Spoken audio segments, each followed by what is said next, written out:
Mengidentifikasi kehamilan sejak dini membuat kondisi ibu hamil dan janin dalam kondisi baik. Untuk menunjang hal itu perlu adanya sebuah klinik dengan fasilitas lengkap dan pelayanan yang prima.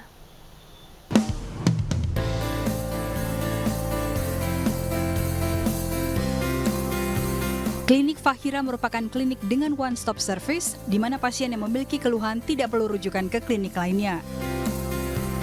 Awalnya, klinik utama Fahira yang berlokasi di Jalan Sawah Lunto, Jakarta Selatan ini lebih fokus menangani persalinan dan USG dengan dokter spesialis kandungan.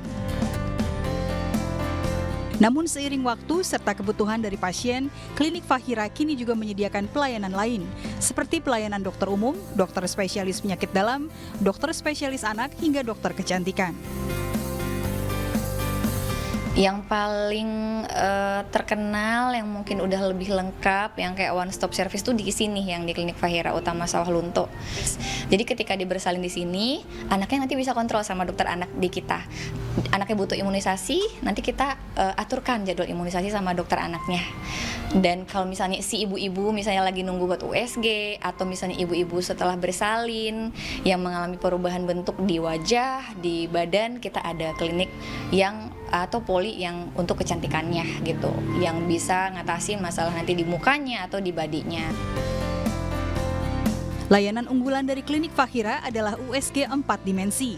Tarif USG di klinik Fahira ini pun sangat terjangkau.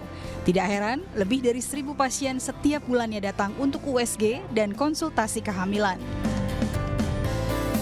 Layani pemeriksaan USG baik 2 dimensi maupun 3 dimensi dengan keperluannya masing-masing. Biasanya pemeriksaan USG yang 2 dimensi itu lebih banyak melihat bentuk, juga kelainan dan usia dari kehamilan atau kelainan pada yang bukan kehamilan.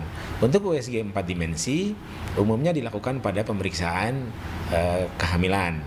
Biasanya kami bisa melihat wajah, bisa melihat jenis kelamin, itu biasanya yang paling sering dilihat pada ibu-ibu hamil. Selain klinik utama, Fahira Group juga memiliki 6 klinik lainnya yang tersebar di Jakarta Selatan dan 1 klinik di Bekasi. Dari Jakarta, Wenda Nura, Jaka Samsa, iNews melaporkan.